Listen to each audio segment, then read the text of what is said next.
गांव का नाम था पलासी, जो हरे भरे खेतों और छोटे छोटे कच्चे मकानों से घिरा हुआ था। यहाँ के लोग सरल, सीधे और अपनी पुरानी परंपराओं पर विश्वास करने वाले थे।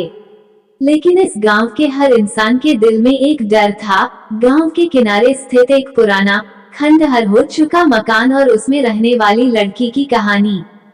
कहा जाता है कि कई साल पहले गांव की एक खूबसूरत लड़की, जिसका नाम राधिका था, उसी खंडहर हो चुके मकान में अपने माता पिता के साथ रहती थी। राधिका का चेहरा किसी देवदूत की तरह था और उसकी मासूमियत की चमक हर किसी को आकर्षित करती थी। वो बहुत कम बोलती थी, लेकिन जब भी बोलती, उसकी बातें मानो दिल में उतर जाती।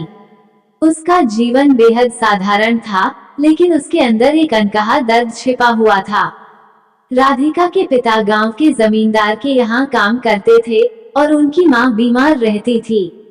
गांव में कहा जाता था कि राधिका की माँ किसी अनजान बीमारी से पीड़ित थी और उसका इलाज किसी बड़े शहर में ही संभव था।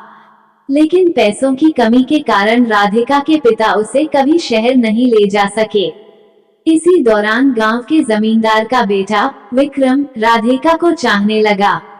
विक्रम बेहद घमंडी और अहंकारी स्वभाव का था और उसने ये तय कर लिया था कि वह राधिका से शादी करेगा, चाहे इसके लिए उसे कोई भी कदम उठाना पड़े। एक रात जब राधिका अपने घर के बाहर बैठी थी, विक्रम वहां आया और उससे अपने प्यार का इजहार किया। राधिका ने साफ शब्दों में उसे मना कर दिया। विक्रम को उसकी नम अपमान महसूस हुआ और उसने बदला लेने की ठान ली। कुछ हफ्तों बाद गांव में एक बड़ा मेला लगा। हर साल की तरह गांव के लोग इस मेले का बेसब्री से इंतजार करते थे। राधिका भी अपनी सहेलियों के साथ मेले में गई, लेकिन उसे नहीं पता था कि विक्रम अपनी योजना पर काम कर चुका था। उसने अपने साथियों के साथ मिलकर राधिका का अपहरण कर लिया। उसे गांव के बाहर के जंगल में ले जाकर बंद कर दिया गया। विक्रम ने राधिका से जबरदस्ती करने की कोशिश की, लेकिन वह किसी तरह भागने में कामयाब हो गई। अंधेरे जंगल में वह मदद के लिए चिल्लाती रही, लेकिन कोई नहीं आया। उस रात राधिका की मौत हो गई। कुछ कहते हैं कि उसने विक्रम के अपमान से बचने के लिए खुद को कुएं में डाल दिया और कुछ कहते हैं कि उसे विक्रम ने मार दिया। लेकिन उसकी मौत कैसे हुई, यह आज तक एक रहस्य बना हुआ है। राधिका की मौत के बाद से गांव में अजीब घटनाएं घटने लगी। लोग कहते हैं कि रात के समय उस पुराने खंडहर के पास किसी लड़की की रोने की आवाजें सुनाई देती थीं। कई लोगों ने दावा किया कि उन्होंने राधिका को सफेद साड़ी में देखा, जो गांव के चारों ओर भटकती रहती थी। उसकी आंखों में एक अजीब सी उदासी और चेहरे पर गुस्सा था। जिन लोगों ने उसे देखा, उन्होंने बताया कि वह जैसे कुछ कहने की कोशिश कर रही हो, लेकिन कोई उसकी बातें सुन नहीं पाता। विक्रम की हालत दिन प्रतिदिन बिगड़ने लगी। वह मानसिक रूप से विक्षिप्त हो गया।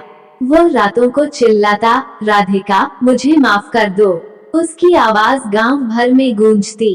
अंततः विक्रम ने आत्महत्या कर ली और उसकी लाश उसी कुएं में मिली जहां राधिका की मौत हुई थी। विक्रम की मौत के बाद गांव के लोगों ने उस खंडहर मकान को पूरी तरह बंद कर दिया, लेकिन राधिका की आत्मा की शांति नहीं मिली। समय समय पर गांव के लोग कहते कि रात में खंडहर के आसपास कोई सफेद साड़ी में लड़की दिखाई देती है, जो कभी हंसती है और कभी रोती है। कई लोग जो उस मकान के पास गए, वे बीमार पड़ गए या किसी दुर्घटना का शिकार हो गए। गांव के बुजुर्गों का मानना था कि राधिका की आत्मा को मुक्ति नहीं मिली क्योंकि उसे इंसाफ नहीं मिला। विक्रम के परिवार ने उसकी सच्चाई को हमेशा छिपाने की कोशिश की और गांव के लोग भी डर के कारण चुप रहे। लेकिन राधिका की आत्मा अभी भी इंसाफ की तलाश में थी। एक दिन गांव में एक साधु आया।